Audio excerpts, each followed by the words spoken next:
Donc, Bezrat Hashem, nous sommes dans la dernière paracha du Sefer Bereshit, la paracha de Vayechi, et c'est l'occasion pour nous d'évoquer le décès de Yaakov.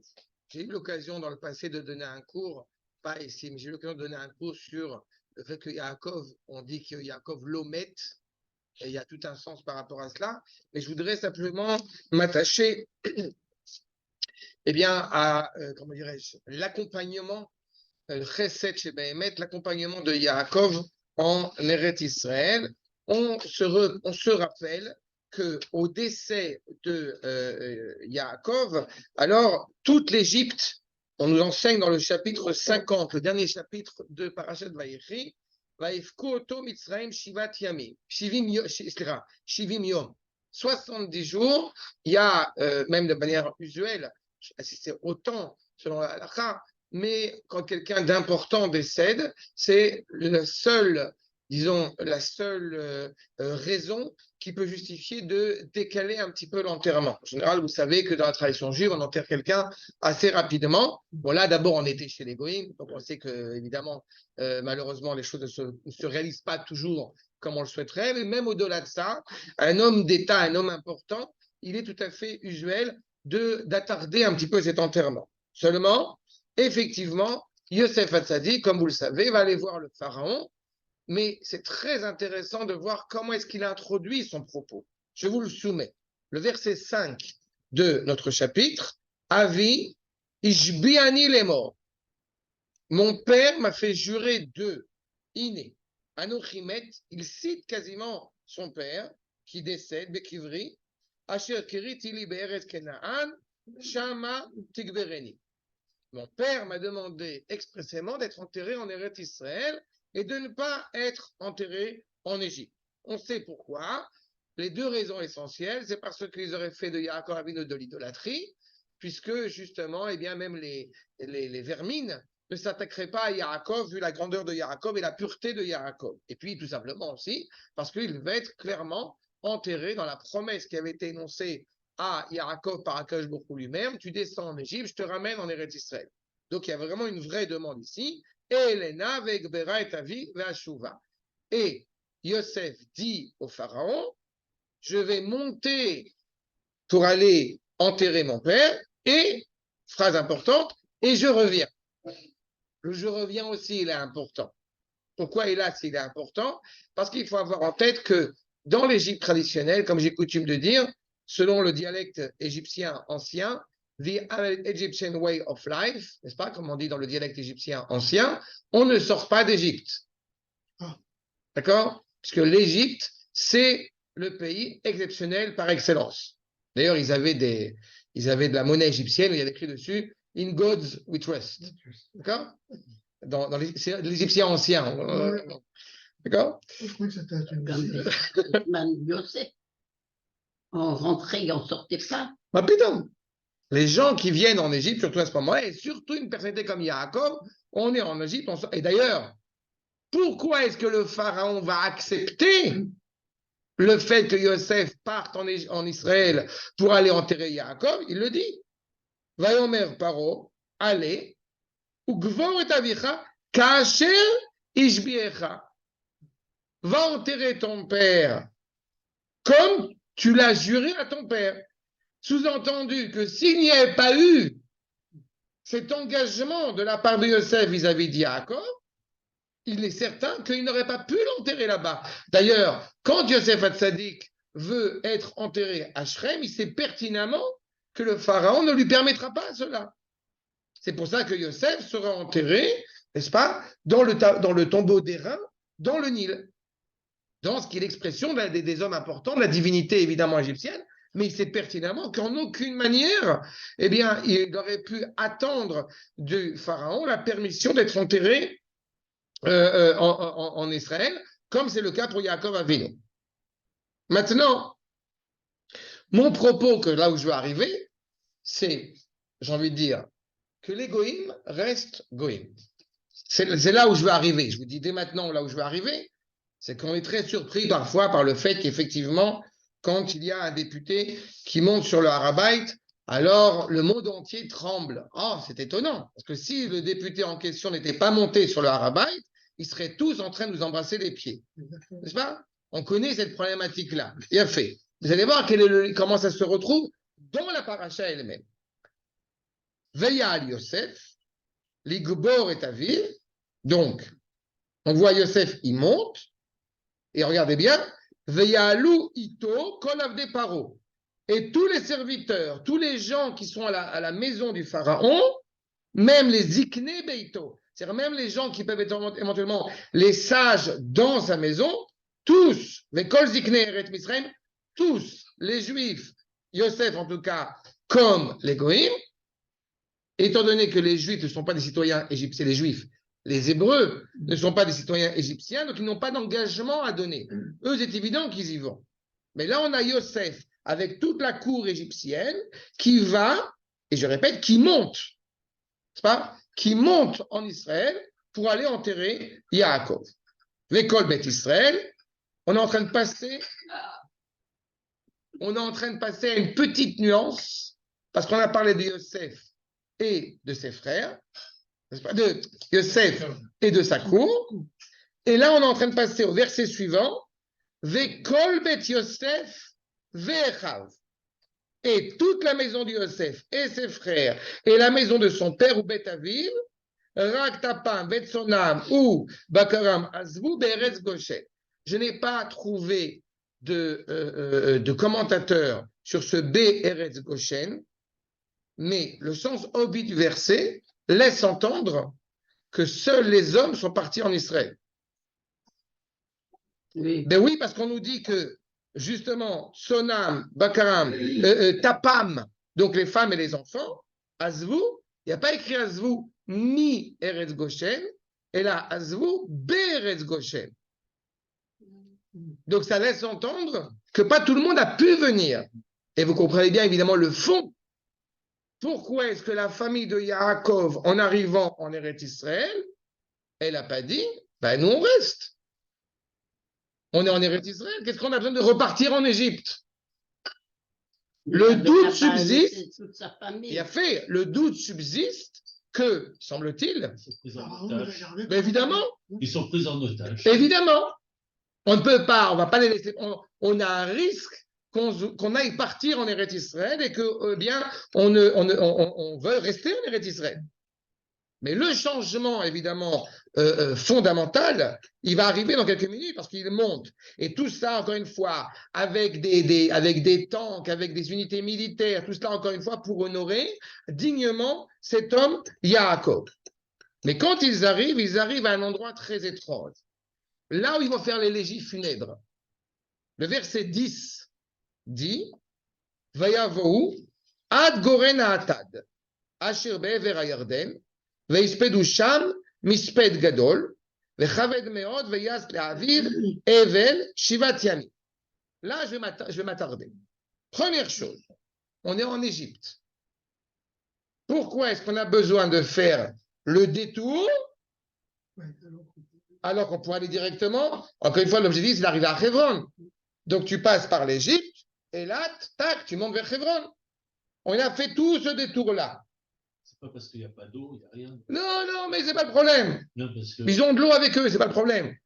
La réponse de Chachamim, elle est très simple. Il est fondamental que le monde entier comprenne la perte considérable que représente le décès de Yaakov. Le monde entier va venir honorer Yaakov Avinu. On va y revenir dans 2 secondes. Mais pourquoi est-ce qu'il est fondamental de réveiller, j'ai envie de dire, les nations pour comprendre que la mort de Yaakov est un drame considérable? Vous pourrez le savoir à la base. C'est quelque chose qui est compris. Top. Première chose. Et puis ils arrivent à Goren Atad. C'est quoi Goren Atad? C'est le nom d'un endroit qui s'appelle Goren Atad.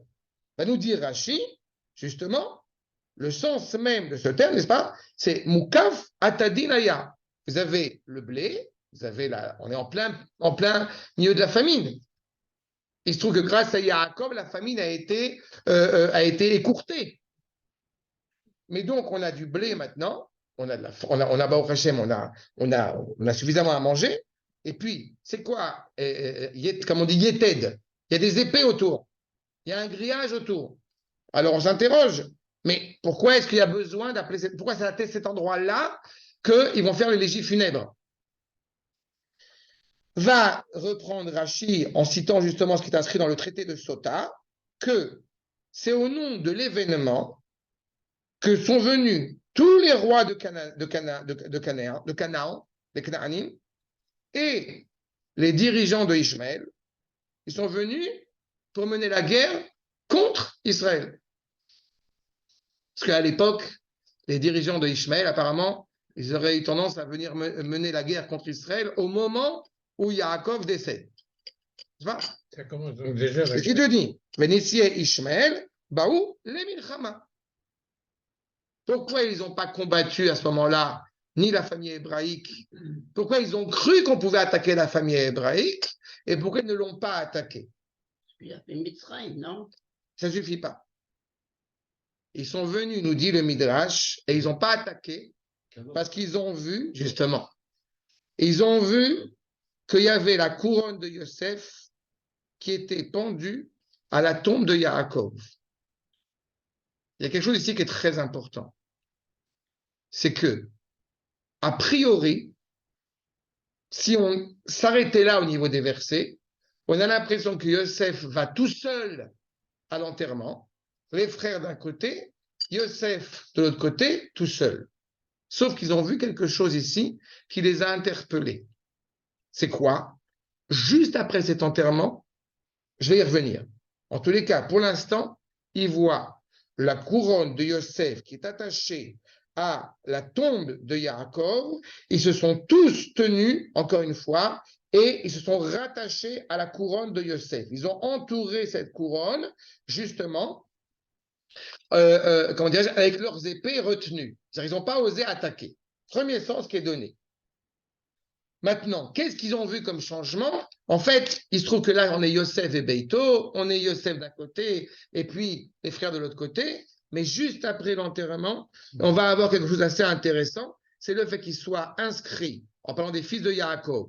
Le verset 12. Veyasu banav lo ke'asher tzivum. Veyasu oto banav arsaknan ve'igveroto. Vaishav Yosef Mitzrayma hu ve'echav. Vayiru et Yosef, etc.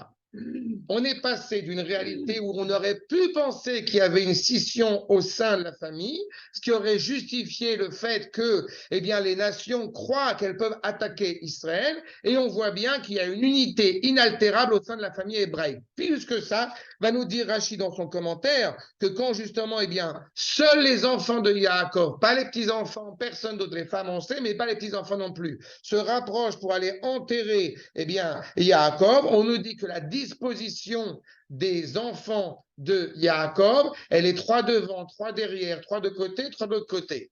Comme pour porter le haut. Mais c'est exactement cela. Mais ça implique quelque chose de très intéressant.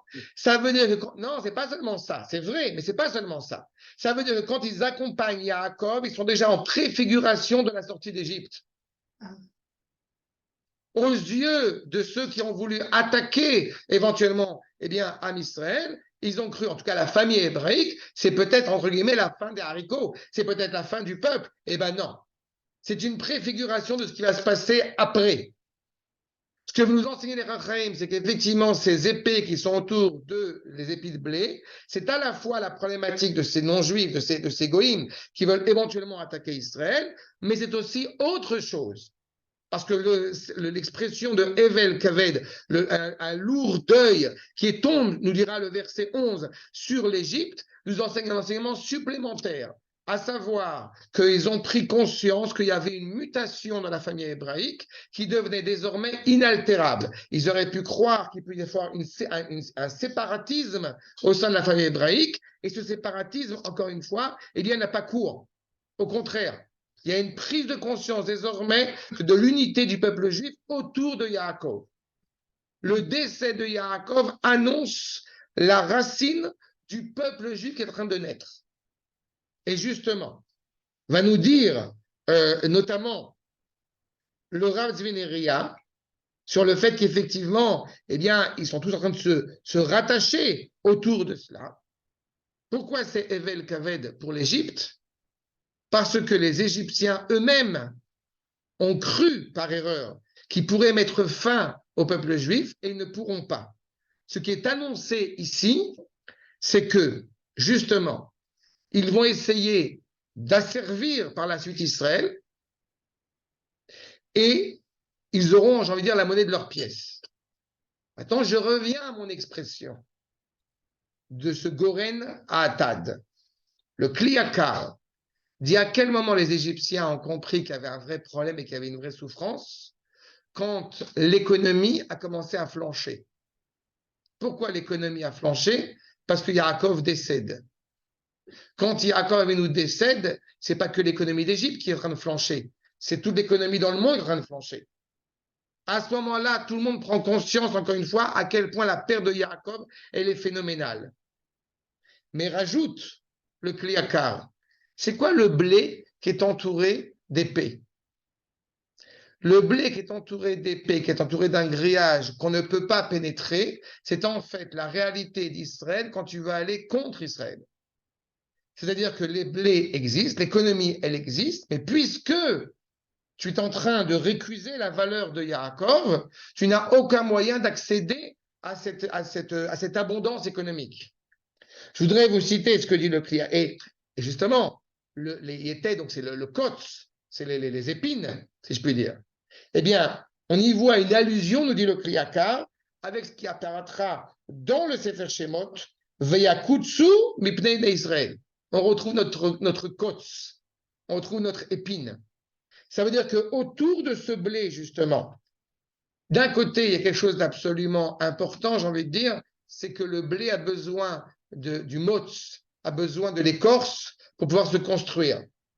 C'est la nature du peuple juif qui va se construire en Égypte. Mais de l'autre côté, c'est aussi très dangereux. Pourquoi? Parce que si jamais l'écorce, à un moment donné, elle n'accepte pas, j'ai envie de dire, de tomber. Exactement.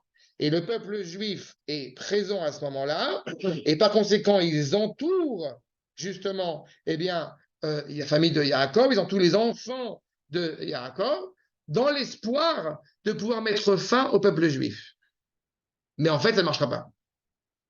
Ça veut dire quoi dans notre contexte? Pourquoi c'était important pour moi d'insister? Le Panimia Faute aussi, il nous dit clairement que ils ont vu la malédiction, et à ce moment-là, la malédiction, puisqu'il y avait une perte de l'économie, et à ce moment-là, ils se sont réveillés, l'Ifkot, les Tabel chez la Tzadik. Et à ce moment-là, ils se sont réveillés parce que le Tzadik est décédé. Encore une fois, plus il y a de l'abondance économique, plus le monde est conscient de la valeur de l'âme Israël. Dès qu'il y a un problème, comme ils ne savent pas l'approprier au sens à la bonne personne, j'ai envie de dire, alors, exactement. D'accord? Mais je vais revenir dans 2 secondes à cela. En tous les cas, voici les faits. Mais ça veut dire quoi? Ça veut dire que ce qui doit être attendu de la famille hébraïque au moment où il y a une mutation d'identité qui s'opère, c'est une réunification totale derrière justement celui qui désormais va être le dirigeant pendant 210 ans au moins, j'ai envie de dire, c'est Yosef. C'est vrai aussi, quand on est en Eretz Israël, qu'il faut qu'il y ait une réunion autour des dirigeants. Il y a certaines personnes qui peut-être ont peur de leur ombre, comme je le disais à l'instant, quand nous avons un député qui monte sur l'Arabait. Elles ont peur de leur ombre en disant qu'est-ce que vont dire les nations, vous ne vous rendez pas compte, c'est de la catastrophe. Oui, le fond du problème, il n'est pas vis-à-vis des Goïms. Les Égyptiens, les Ishmaéliens, les Cananéens, on sait qui ils sont, ce n'est pas un chidouche. La question de savoir, c'est est-ce que nous, on sait qui nous sommes? Quand il y a cette réunion, justement, cette unité inaltérable autour du Kodesh, autour de l'Arabait, le monde entier, encore une fois, n'aura pas accès. Il y a un mur qui nous sépare d'eux. Mais si jamais on oublie et on fragilise pendant 1 seconde, alors on se met en danger.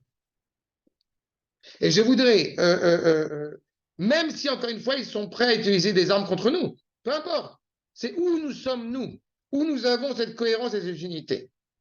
Israël a été, je ne crois pas vous l'avoir cité, mais Israël a été, il n'y a pas longtemps, en l'honneur du Tevet, j'avais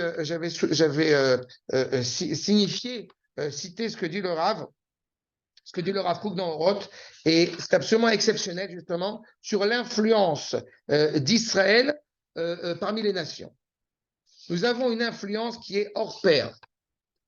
Et quand, effectivement, Israël, pense vainement que les nations, vont être influencées par nous, mais que nous ne savons pas mesurer cette influence, alors on se met en danger.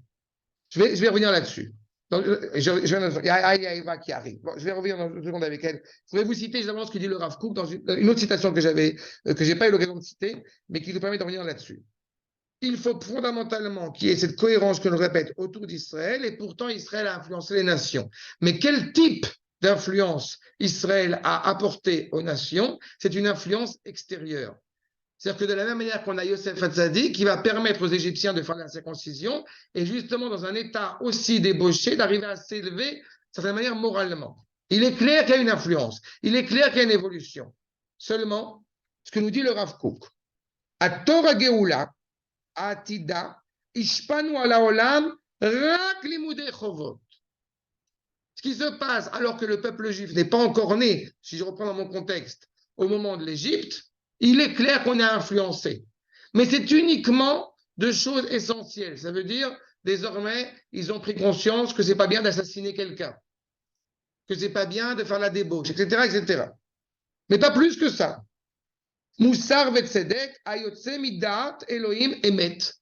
Une vérité morale qui sort encore une fois directement d'Akadosh Baruch Hu. Qu'est-ce qu'il y a de bien dans la chrétienté, si je puis dire? Ce qu'il y a de juif dans la chrétienté est bien. Mais tout le reste est catastrophique, évidemment.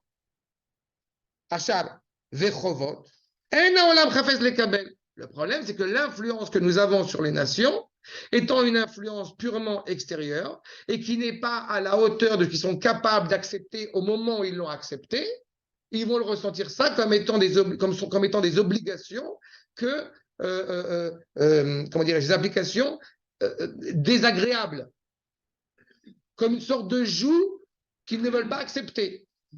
La grandeur de Yosef Hatzadik a été de vouloir anticiper cette influence morale. Mais on voit l'implication que ça a eu, c'était ponctuel. D'un côté, quand la chrétienté, va dire le Rambam, et l'islam ont influencé les populations, elles ont permis aux populations, que ce soit des populations arabes ou des populations occidentales, d'évoluer dans leurs conditions humaines. À leur échelle à eux, ça a été important. Pour nous, ça a été une catastrophe. Mais pour eux, ça a eu un impact. Seulement, même s'il a accepté cette idée-là, il reste toujours un sentiment de vengeance, un sentiment d'étrangeté, encore une fois, et automatiquement, il va porter, je dis un peu à l'oral, automatiquement, il va déposer cette plainte un jour ou l'autre contre celui qui est l'auteur de cette charte morale. Et donc, automatiquement, alors qu'il a profité d'Israël, qu'il a bénéficié d'Israël, qu'il a bénéficié d'une influence considérable, d'un accroissement dans le sens de la vie, il n'empêche qu'à un moment donné, automatiquement, il va se révolter contre cette dimension morale qui lui a été apportée, et ça ne va pas s'arrêter là, il va se révolter contre l'auteur de cette charte morale. Donc, automatiquement, la descente en Égypte, quand Yaakov Avinu dira à ses enfants, Redou en Égypte, Redou Gematria 210, Redou, descendez en Égypte. Il y a une descente en Égypte. On sort en Égypte, on est déjà coincé. Alors que la Torah est, encore une fois, un élément vital, retrouvé en dehors des Israël, nous met clairement en parfait danger. Et c'est pour cela, j'insiste sur ce point, que Yaakov, j'ai envie de dire, même si effectivement il n'a pas pu révéler la date de la délivrance du peuple juif à ce moment-là, il a révélé plein d'autres choses. Notamment, il a planté des arbres en Égypte. Exactement. Ça veut dire que dans la volonté, c'est ce que dira Yosef par la suite, en pensant que vous avez pensé mal, Akadosh Baruch Hu m'a juste envoyé là-bas pour préparer le terrain, pour une seule chose, pour revenir en Eretz Israël. On est descendu en Égypte pour en sortir, pas pour y rester. Tant que le peuple juif, même coincé en exil, sait qu'il est parti en Égypte pour y sortir, c'est bien. C'est pour ça que Yosef Hatzadik est désormais le dirigeant, mais c'est lui qui va nous annoncer la clé de voûte, j'ai envie de dire, de la délivrance, puisque c'est lui qui va dire pas code if code, n'oubliez pas mes os quand vous revenez en Eretz Israël. Et le danger, si c'est le juif et l'hébreu en l'occurrence, oublie pendant une seconde que justement, eh bien, la terre de nos pères, c'est Hebron, c'est Avotenu Avraham, Yitzhak et Yaakov. Pourquoi est-ce que les Goïms n'ont pas osé attaquer Israël? Parce qu'ils ont vu la couronne de Yosef, parce qu'ils ont vu que les tribus qui se mettent en place se réclament d'être les fils d'Avraham, Yitzhak et Yaakov. Mais si les tribus qui naissantes n'énoncent pas fièrement, orgueilleusement cette idée que nous sommes les enfants d'Avraham, Yitzhak et Yaakov, automatiquement on se met en danger. Et automatiquement, le bouclier tombe. D'accord? C'est clair sur ce point? Question. C'est une image